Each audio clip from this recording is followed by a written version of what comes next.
Welcome to 108 news Telugu బులెటిన్ల ముందుగా headlines. పాతాళానికి చేరిన గంగమ్మ 10 మీటర్ల కంటే దిగువకు పడిపోయిన నీటి మట్టం.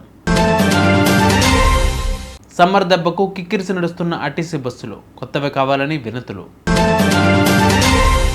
భారత్లో దిగిన జేడీ వ్యాన్స్ ఫ్యామిలీ మోదీతో భేటీ కానున్న అమెరికా ఉపాధ్యక్షుడు.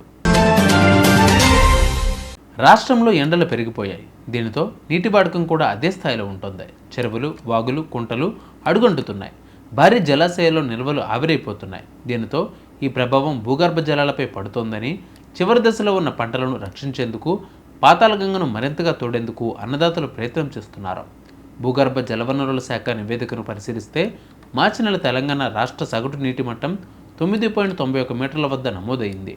గత సంవత్సరం ఇదే మార్చిలో 9.69 మీటర్ల వద్ద ఉంది.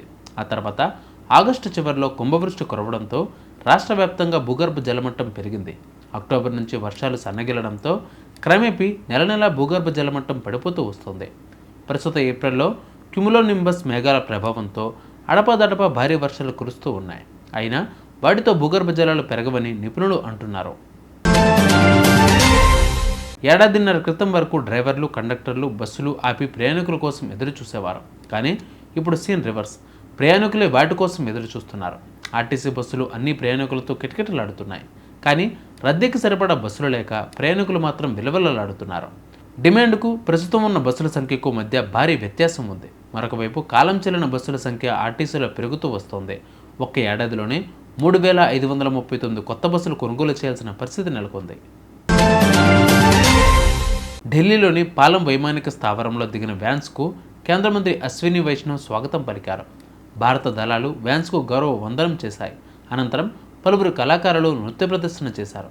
ఆ తర్వాత ఢిల్లీలోని స్వామినారాయణ్ అక్షరధామ్ ఆలయాన్ని సందర్శించుకున్నారు.